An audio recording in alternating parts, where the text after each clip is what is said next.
What's up, and welcome back to Stormworks Unlimited. Today we're going to start working on a new torpedo. We're going to do a little bit of a build series on this. Hopefully we can get it done in one video. If not, we'll break it up into separate parts.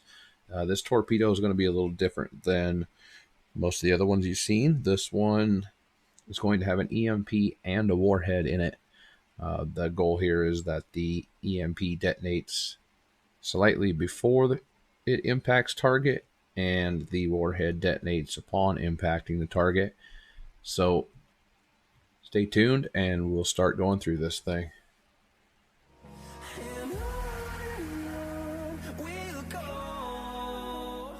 Alright, so we're in the workbench here, and first steps first, we're going to start with an EMP warhead.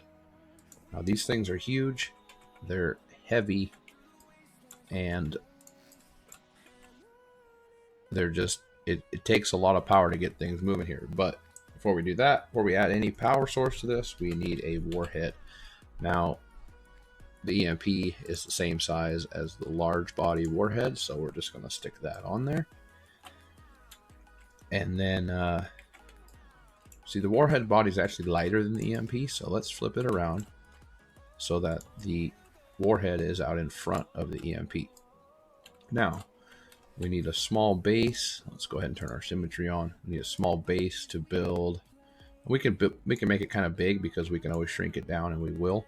This will be where our sensors and microcontroller all go. After we get to this point, back here, we'll build a couple blocks up, and we're going to add our rocket fuel large. And I did some experimenting earlier. We'll need about 5 or 6 to get good range with the weight of the warhead and the EMP. And of course, we'll also need the booster. And we're going to turn our booster down. Probably start kind of low, 10%. We'll get it stable, and then we'll bump it up after that. So we can delete these 2 blocks now. We will build walls on this real quick. Just the back wall for right now, and we're going to go ahead and put our, well, actually first thing we're going to do is build the microcontroller. So let's get into the microcontroller, start a new one. We can make this work pretty easily in a 5x3, which fits really good in the rocket itself, and we could actually go to a 6x3 if there's other things that you might want to add on your own, but we should be okay with this. EMP torpedo test, we'll just call it that. We're gonna need quite a few nodes. I think we need 10, so let's go ahead and just get 10 of them out.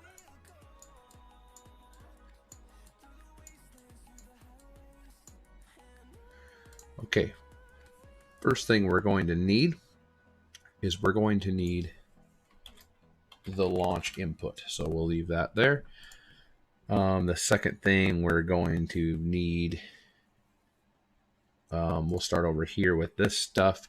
We need a way to control the actual machine, the actual torpedo. So we're gonna do in output, we're gonna need a yaw, a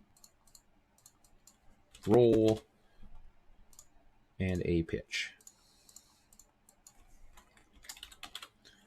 And as well as that, we'll need a way to control these things. So we'll have number input, a tilt,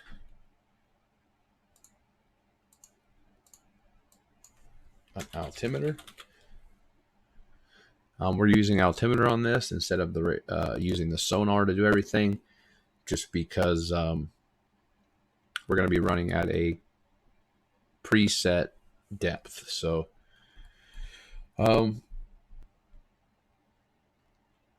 we're also going to need to know, which one are we on here? We need to know our distance to target.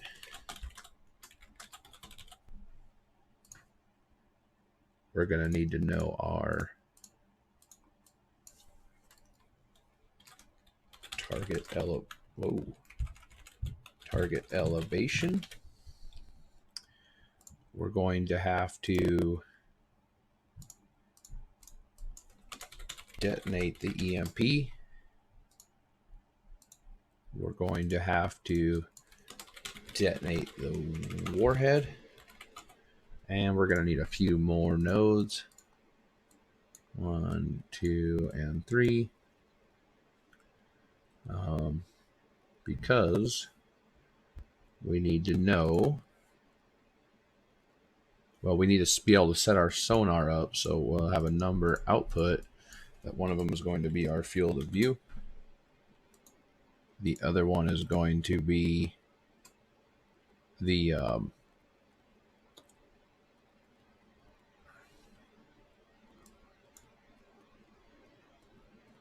I think it's just radar. All right, thinking about it here, we don't need this radar one, but we do need to be able to turn on our rocket. And then we're just going to leave these 3 blank ones. So if we do need it, we can add things without having to change everything on the torpedo. So EMP torpedo test. And then we're going to do EMP torpedo test. And we have all our stuff. So the next thing we need is we're going to need a sonar, a small one. And we're going to put it on the back wall. That's why we built the back wall the first thing. And we need a battery. Just a small one will suffice. After that, we need an altimeter. And if we put it in the center of the torpedo, that's measuring our depth from center to the surface. If we put it up here, we're measuring our depth from the top of the torpedo to the surface. So that's either's choice. We also need a tilt sensor. This can go right here, like this. And we're going to need a hard point connector. And we're putting it up front because that's closest to the center of mass. After that, we need to add our control here. So we're going to do a control fin.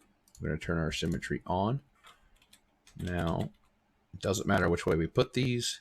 I like to, it makes more sense in my head if positive brings the torpedo up. So by actually making the rear of the torpedo go down, it brings the front of it up. So we're going to do 2 sets there. We're also going to do a set up here. And then we're going to do a set in front of these that is not the same on either side. So oops, I'm just going to spin that around. This one's negative up. This one's positive up, and that'll be our roll control. We also need some on the top and bottom for our yaw control. 1, 2 there, no problem. These are positive, turning the back of the torpedo toward to the left, which turns our front to the right. So we just need to have, so this one's positive going to the right. We need to be positive going to the left up on the front. So we'll just mirror that. Now we can put a bit of a nose cone on it here. You can kind of design this however you want, but this is the way that I'm going to do it. I need an inverted one.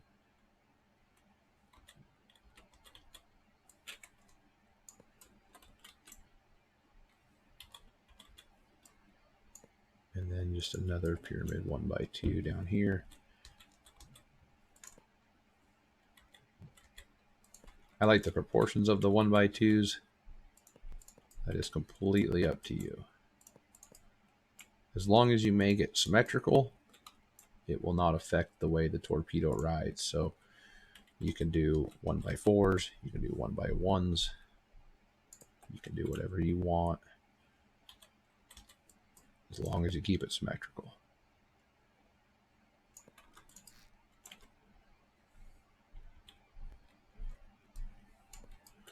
And then in the center, You can put whatever you want in there to kind of decorate it. You can put a square block like that. I like to do one of the small radio antennas. Just kind of gives it a little decoration. You can put a light bulb up there, spotlight. You can do basically anything you want. We can also put a small warhead in there if you so choose. Now, we can hook our electric up to everything. And we need power on every single thing except for my decorative radio antenna up there. So we're just going to click, click, click. Now the battery isn't really necessary because this will hold a charge. Hardpoint connectors sort of act like batteries, but as long range as this could end up being, we really don't want it to get too crazy. So now it's just a matter of hooking all this stuff up to where it needs to go.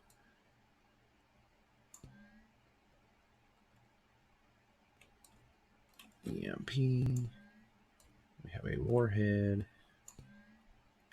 We have our pitch, so that'll be every single fin on the sides of the body except for this one here and this one here. That'll be the roll. And the yaw will be every single fin on the top and bottom of the torpedo body. We have our field of view. We need to know our target elevation or elevation angle.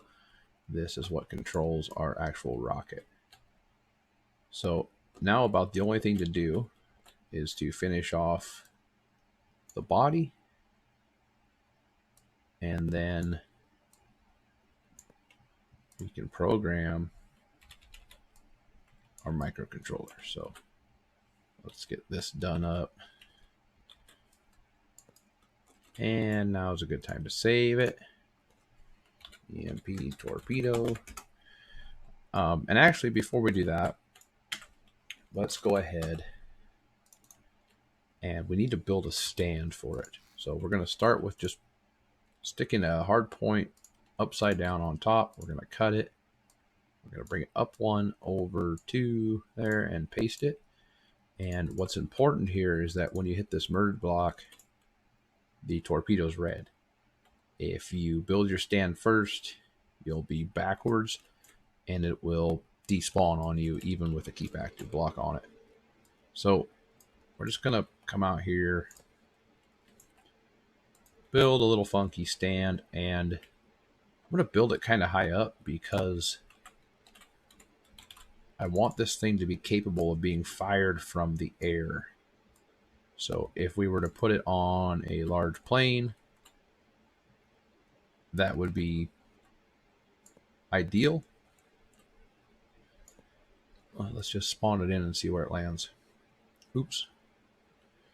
Got to remember, when you have a modified build zone like me, you got to back it up a little bit.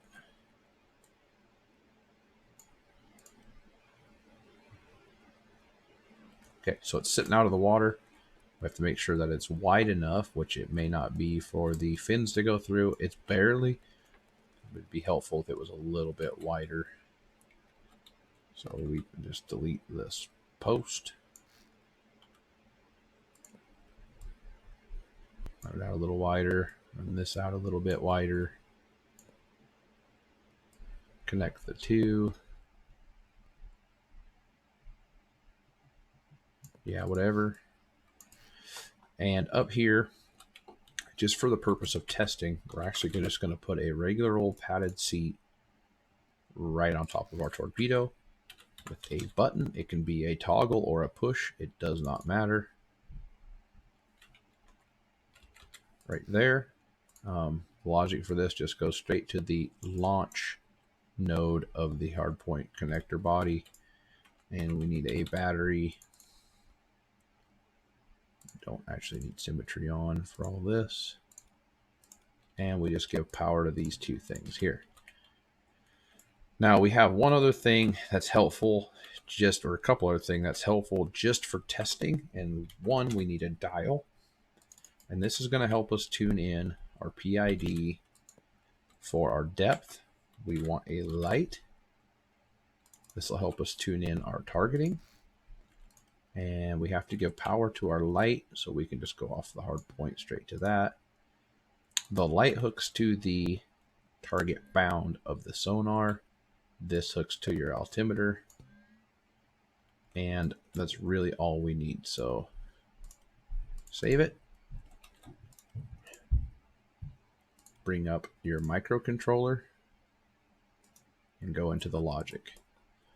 So for right now, all we're going to do is we are going to just organize these left to right. So our outputs are on the right, our inputs are on the left.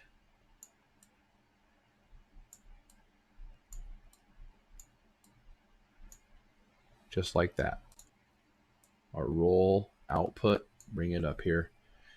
And we're going to use a function block, just F times X, stick it in the middle, hook them together. Now, on previous testing, I think I went like X times 10.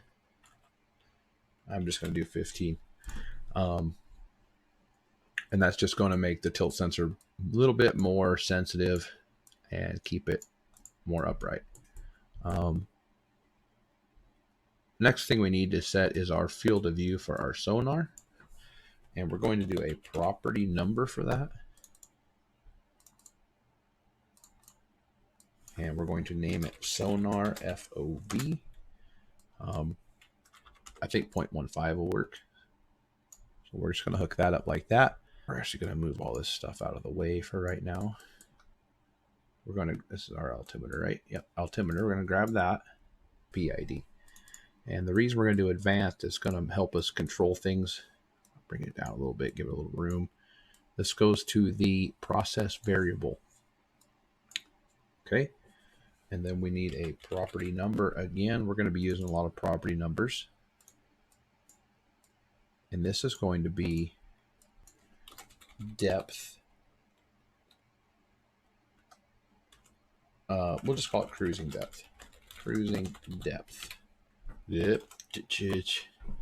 And for right now, we're going to run a little deep at 5 meters. So now, with the way the altimeter works, it's sea level 0. Anything below that is a negative number.